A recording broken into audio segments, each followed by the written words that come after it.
ఒక దేశపు సంపద ఖనిజాలు కాదు, నదులు కాదు, అరణ్యాలు కాదు, కలల ఖనిజాలతో చేసిన ఆ దేశపు యువతే వాళ్ళే ఈ దేశాన్ని నడిపించే నావికులు అని చెప్పి ఒక ఆయన ఆవేశంతో ఊగిపోతూ జుట్లో చేయిబెట్టి ఎగరేసుకుంటూ ఇటువంటి మాటలు చెబుతూ ఉంటే ఏందబ్బా ఈయనకి ఇంత డెప్త్ తెలుసా, ఇంత ఐడియాలజీ ఉందా, ఇంత సీన్ ఉందా ఈయనకు అని చెప్పి నేను అప్పుడు పొరపడ్డా. కానీ హరిహర వీరమల్లు సినిమా, ఆ సినిమా పిచ్చి ఉన్న యువతనే 800కు, 1000 రూపాయలకు, 1200 రూపాయలకు విచ్చలవిడిగా కొనేటట్లు చేసి ఈయన సినిమా ఏదైతే ఉందో ఆ సినిమా కలెక్షన్స్లో చాలా మటుకు రాత్రి ప్రీమియర్ షోలతోనే గట్టెక్కే విధంగా వాళ్ళను ప్రేరేపించిన విధానాన్ని చూసిన తర్వాత యువత హరిహర వీరమల్లు సినిమా చూడని చెప్పి నేను ఈయన అభిమానులు కొందరు ఇంటింటికి తిరిగి ప్రచారం చేశారు. వీళ్ళ నాయకులు ఫ్లెక్స్లు పట్టుకుని ప్రచారం చేశారు. చివరికి ముఖ్యమంత్రి చంద్రబాబు నాయుడు గారు ట్వీట్ చేశారు, నారా లోకేష్ గారు ట్వీట్ చేశారు. ఇంకా ప్రధాని గారు కానీ ట్వీట్ చేస్తే ఇంకేమన్నా ఇంకా దేశం వరకు అయిపోతుందేమో నిజంగా. వీళ్ళందరూ ఇక్కడ ట్వీట్ చేశారు. జనసేన నాయకులు, వీళ్ళ కార్యకర్తలు మొత్తం టికెట్లు కొనాలి మనోళ్ళు 600, 700 వీళ్ళు అఫీషియల్గా పెట్టిండేదే దగ్గర 700 ప్లస్ జిఎస్టీ.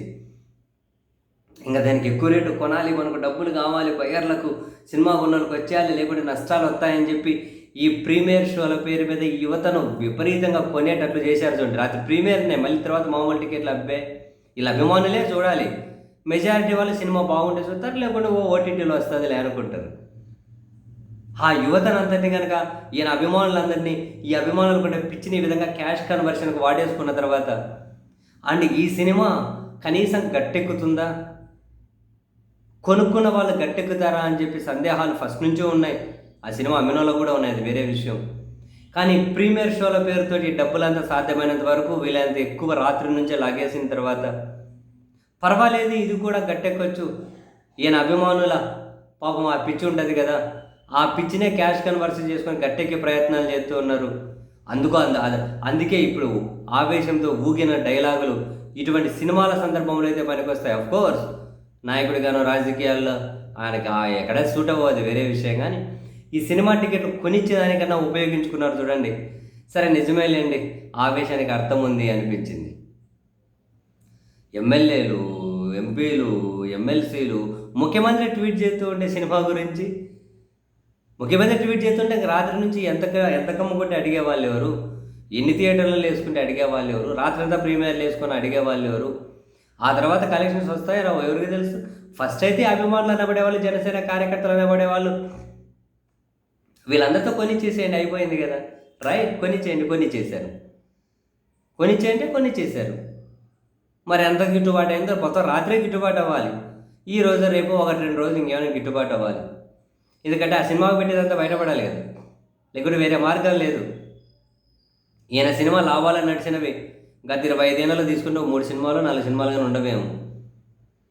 అన్ని పరాజయాలు, అన్ని నష్టాలే, మళ్ళీ అన్నీ ఎనికించుకోవడాలే కదా. ఇంతకుముందు కొన్ని సినిమాలు ఈయన ఇంటి ముందు, ఈయన ఆఫీస్ ముందు కానీ ధర్నాలు చేశారు నష్టపోయిన వాళ్ళు. ఏ సినిమా ఉన్నా 25 ఏళ్ళు ఈయన హిట్ అయినా 3-4 సినిమాలేమో నిర్మాత లాభపడినవి. అన్నీ అప్పుడెప్పుడు బంగారం సినిమా తీస్తే ఆ నష్టాలు మాకు ఇంకా ఇప్పటికి ఇవ్వట్లేదని ఫిల్మ్ ఛాంబర్లో వాళ్ళు కంప్లైంట్ చేసుకున్నారు మొన్న. అది ఉంటుంది పరిస్థితి. ఇవంతా ముందే పసిగట్టారు కాబట్టి, అధికారంలో కూడా ఉన్నారు కాబట్టి, ఇటు జనసేన పార్టీ కార్యకర్తలు, ఇటు ఈయన సినిమా అభిమానులు ఉన్నారు కాబట్టి వీళ్ళందరితో కొనిచ్చే గట్టి ప్రయత్నాలు చేశారు. దాన్ని ముఖ్యమంత్రి గారి దగ్గర నుంచి కనుక ప్రమోట్ చేశారు.